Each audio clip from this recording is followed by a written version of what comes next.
¿Qué tal, jóvenes? Para mí es un gusto poder saludarlos nuevamente en nuestra segunda clase del curso de biología del tercer bloque del Instituto Ciencia, Aprendizaje y Tecnología. Mi nombre es Ronald Guzmán Barrios y en esta ocasión vamos a hablar un poquito acerca de lo que es respiración aerobia y anaerobia.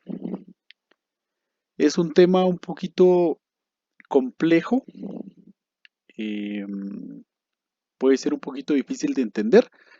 Entonces, por favor, desde ya suplico la mayor atención posible para que podamos aprender juntos. Muy bien, antes de empezar a hablar de respiración aerobia y anaerobia, vamos a ver que durante este proceso van a haber dos tipos de reacciones. Y una de las reacciones es la primera que vemos acá, que es la reacción de oxidación. Y en esta, el compuesto A, que posee electrones, los va a perder para dárselo a otro compuesto. Entonces, el agente que tiene electrones se conoce como agente reductor y el agente que no tiene electrones, que es el que lo recibe, se llama agente oxidado. Y tenemos una segunda reacción que se llama reducción, en la cual el agente que no posee electrones se llama agente oxidante o oxidante y esta va a recibir electrones y al recibir electrones pasa a ser un agente reducido, ¿sí? En esta el compuesto B gana electrones. Entonces, si se dan cuenta, aquí un agente reductor pierde electrones y pasa a ser agente oxidado. El agente oxidante no tiene electrones y gana electrones y pasa a ser un agente reducido. La primera se conoce como oxidación y la segunda se conoce como reducción. Explico esto porque en algún momento de la clase vamos a ver estas palabritas para que puedan entenderlas. Bueno, entonces la respiración aerobia o aeróbica, que es la primera que vamos a ver, se conoce como respiración aerobia o respiración aeróbica una serie de reacciones metabólicas que tienen lugar dentro de las células de los seres vivos a través de los cuales se obtiene energía química a partir de descomposición de moléculas orgánicas. También se conoce como respiración celular. Cuando hablamos de respiración celular, no está relacionado con el sistema respiratorio. Aclaro, no está relacionado con el sistema respiratorio. Simplemente se le conoce así porque a través de ella se produce energía química, ¿sí? No tiene nada que ver con, con lo que es los pulmones. Se le conoce como respiración celular porque en ella interviene el oxígeno para poder llevar a cabo esas reacciones químicas. Por eso es que se le conoce como respiración celular. No es por otra cosa, lo aclaro de una vez, no tiene nada que ver con los pulmones. Algunos ejemplos de respiración aerobia son el metabolismo de los seres humanos, reptiles, aves y mamíferos en su totalidad, que emplean sus pulmones para obtener oxígeno del aire, ¿sí? Cuando hablamos de sus pulmones para obtener oxígeno, quiere decir que ese oxígeno que se obtiene a través de los pulmones son los que nos van a ayudar en el metabolismo.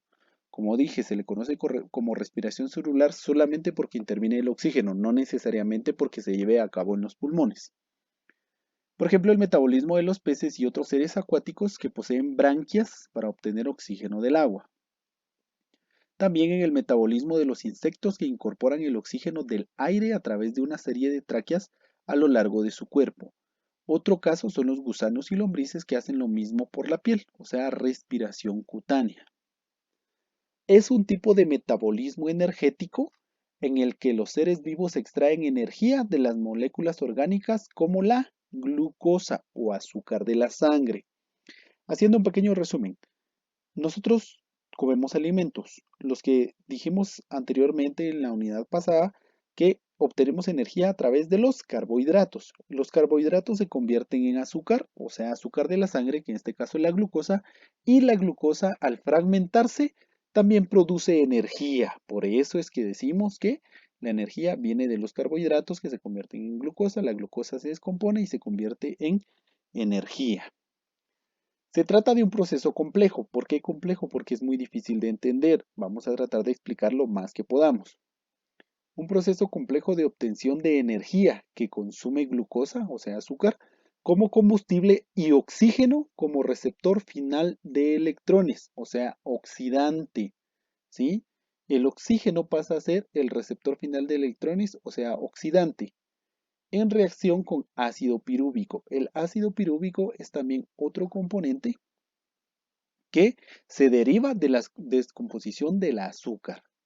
Entonces, tenemos azúcar y al fragmentarse, gracias al oxígeno que recibe los electrones que vienen de la glucosa, ¿sí? Se obtiene así dióxido de carbono, o sea, CO2, lo que nosotros exhalamos, agua, que es H2O, y numerosas cantidades de adenosintrifosfato, que es ATP, la molécula de energía bioquímica por excelencia. Entonces, si en el examen yo les pregunto cuál es el resultado de la descomposición de la glucosa, la respuesta tiene que ser dióxido de carbono, CO2, agua, H2O o adenosintrifosfato, ATP. Tenemos que recordar que esto es la glucosa aeróbica, ¿sí? No es la anaeróbica.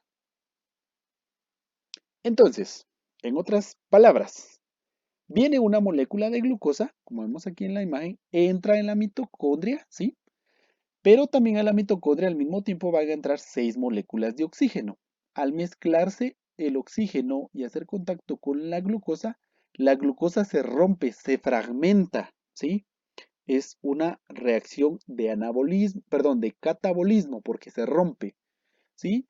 Entonces el resultado final va a ser una liberación de 6 moléculas de dióxido de carbono, 6 moléculas de agua y energía de 38 moléculas de adenosintrifosfato o ATP, lo que decíamos aquí. Se libera dióxido de carbono, agua y ATP, ¿sí? Entonces, la glucosa se fragmenta, el oxígeno recibe los electrones y al recibir esos electrones se convierte en moléculas de agua, o sea, H2O, y moléculas de dióxido de carbono, o sea, CO2. Y la energía restante, o sea, la energía que viene de la glucosa, se convierte en 38 moléculas de adenosintrifosfato. En eso consiste la respiración aerobia, producir energía a partir de glucosa que tiene como oxidante el oxígeno, ¿sí? Entonces, si en el examen yo les pregunto, ¿cuál es el oxidante de la glucosa en la respiración aerobia? La respuesta es el oxígeno, porque es el último que recibe electrones.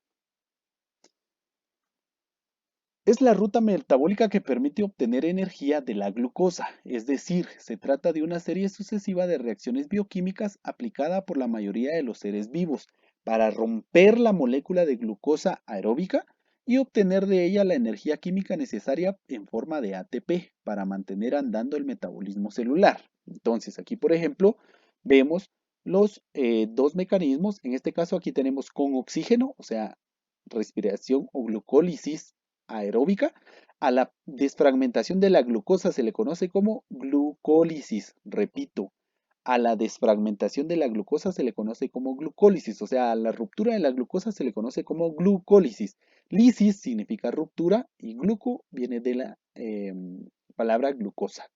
Entonces tenemos con oxígeno, que sería la glucólisis aeróbica, la glucosa gracias al piruvato ingresa en lo que es la mitocondria y se obtienen moléculas de ATP y dióxido de carbono, asimismo agua, pero no está señalado acá. Lo contrario, la glucólisis sin oxígeno, o sea, anaeróbica, la glucosa gracias al piruvato simplemente se convierte en lactato, que es un producto de desecho. Ahorita vamos a hablar sobre ello. Entonces, el paso inicial de la respiración aerobia ocurre en el citoplasma de la célula. Ahora que ya saben los componentes de la célula, saben que el citoplasma es toda la parte de afuera del núcleo, todo lo que está afuera del núcleo. Y es la oxidación de la glucosa y del glicerol proveniente de los triglicéridos. Este proceso rompe los enlaces de cada molécula de este azúcar y obtiene a cambio 2 moléculas de ácido pirúvico junto a 2 moléculas de ATP, ¿sí? El ácido pirúvico producido por la glucólisis se transforma en CO2 y H2O y en el proceso pues, se producen 36 moléculas de ATP. Y ustedes dirán, pero hace rato dijo que 38. Exacto, volvamos a repetir. Dice, en este proceso rompe los enlaces de cada molécula de azúcar, o sea, de la glucosa, y se obtienen a cambio dos moléculas de ácido pirúvico junto a dos moléculas de ATP, o sea, aquí llevamos dos moléculas de ATP. Luego, el ácido pirúvico producido por la glucólisis se transforma en agua, perdón, en CO2 o dióxido de carbono y agua, y en el proceso se producen 36 moléculas de ATP. Entonces tenemos 36 moléculas de ATP más 2 que se producieron en el citoplasma. ¿Cuántas hacemos? 38. Entonces, ¿cuánto ATP se produce al final de la glucólisis aeróbica? 38 moléculas de ATP, que no se les olvide. Ahora viene todo lo contrario, la respiración anaeróbica. Es el tipo de respiración que no necesita oxígeno. Entonces, si yo les pregunto en el examen, ¿cuál es la respiración a través de la cual se produce energía y no necesita oxígeno? La respuesta es respiración anaeróbica. Es llevada a cabo por las células procariotas y algunas levaduras y en el ser humano puede realizarse en el músculo cuando tiene una demanda elevada de energía. Esto se da mucho cuando se hace mucho ejercicio y por eso a veces le dan calambres a las personas, porque no hay oxígeno que llegue al músculo. La vía principal de la respiración anaerobia es la glucólisis, pero en este caso es la glucólisis anaerobia, o sea, sin necesidad de oxígeno. Dice, no necesita oxígeno y es llevada a cabo en el músculo en condiciones de alta demanda energética y en los organismos anaerobios. Una vez que entra la glucosa a la célula mediante una serie de reacciones catalizadas por enzimas, ya sabemos qué significa catalización y enzimas, se convierte en piruvato.